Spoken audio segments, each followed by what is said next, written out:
আসসালামু আলাইকুম গাইস, কেমন আছেন আপনারা সবাই? আপনাদের জন্য তালের আমি আজকে একটা বিবিখানা পিঠার রেসিপি নিয়ে আসছি।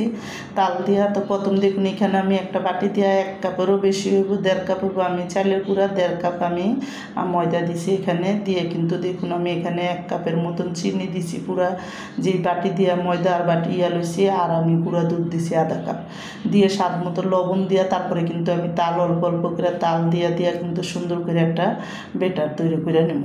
তো দেখুন এখানে আমি তালটা যেটুকু লাগবো, 1 বাটির বেশি হবো, 1.5 বাটি তাল দিছি আমি এখানে দিয়ে। কিন্তু এখন অল্প করে পানি দিয়া তারপরে কিন্তু আমি সুন্দর করে ব্যাটারটারে তৈরি করবো। আর দেখুন ব্যাটারটা হাত দিয়ে একেবারে ভালো মতন আমি কিন্তু মধ্যে মধ্যে তৈরি করবো, যাতে সুন্দর একটা ব্যাটার তৈরি হয়।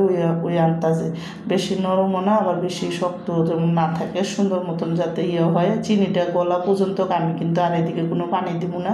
তো আমি দেখুন 1 ঘন্টা আমি ব্যাটারটা একটা সাইডে রেখে দিয়েছিলাম, 1 ঘন্টা রাইখা তারপরে কিন্তু আমি এখানে দেখুন এই বাটিটার ভিতরে একটু ঘি দিয়া, তারপর যে বাটিটার ভিতরে আমি করবো ওই বাটিটা ঘি দিয়ে মাখিয়া তারপরে কিন্তু মারি দিকে আমি দেখুন ছোটো চামচের 1 চামচ আমি বেকিং পাউডার দিয়ে দিছি।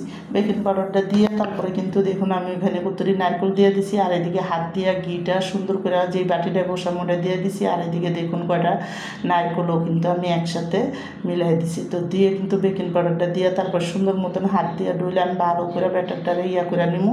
তো ব্যাটারটা আর একটু করে তারপরে এই যে বাটিটা অর্ধেকটা ব্যাটার আমি দিয়ে সুন্দর করে ছড়াই দিছি দিয়ে, কিন্তু আমি এখানে একটু বেশি করে নারকেল কোরান দিয়ে দেবো উপরে দিয়ে। দেখুন আমি সুন্দর করে নারকেলটি দিয়ে দিলাম। নারকেলটা দিয়ে এখন যেই ব্যাটারটা আছে ওই ব্যাটারটাও কিন্তু আমি এটার উপরে দিয়ে দেবো। তো দেখুন এইভাবে করে ব্যাটারটা দিয়ে সুন্দর মতন কিন্তু আমি ব্যাটারটা একেবারে ছড়াই দিব যাতে নারকেলটা ডাইকে যায়।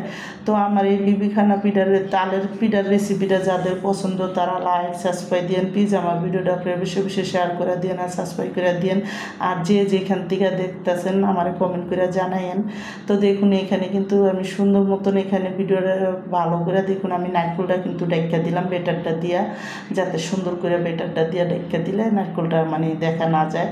তো আমি এখানে দিয়ে তারপর ভালো মতন আমি একটু বাটিটারে সুন্দর করে ট্যাপ করে নিছি, নিয়ে কিন্তু ওদিকে চুলার মধ্যে আমি কিন্তু একটা পাতিলের মধ্যে পানি দিয়া সুন্দর করে একটা স্ট্যান্ড বসায় রেখে দিছি। আর দেখুন এদিকে পানিটা যখন বলক হয়েছে আমি কিন্তু এটা দিয়ে ভালো করে ডাইকা দিছি। ডাইকা যখন দেখবেন যে হয়ে আইছে তখন আপনাদের দেখাইতেছি। দেখুন সুন্দর করে কিন্তু এটার ভিতরে কোনো কাঠের ভিতরে লাগতেছে না, এটা মানে ভালো মতন বাপরে এটা সিদ্ধ হয়ে গেছে। তো আমি এটা নামাইয়া ঠান্ডা করবো একটা জায়গায়। ঠান্ডা করে দেখুন আমি এই চুলার মধ্যে একটু কালার আনার জন্য একটা ফ্রাই প্যানের ভিতরে একটু ঘি দিয়ে আমি এখানে বসাই দিছি। আর দেখুন সুন্দর করে উল্টায় ফেলে দুনো সাইডে একটা কালার আন্না নিছি, আন্না দেখুন সুন্দর মতন কাইটটা আপনাদের দেখাইতেছি। আমার বানানটা কিন্তু শেষ।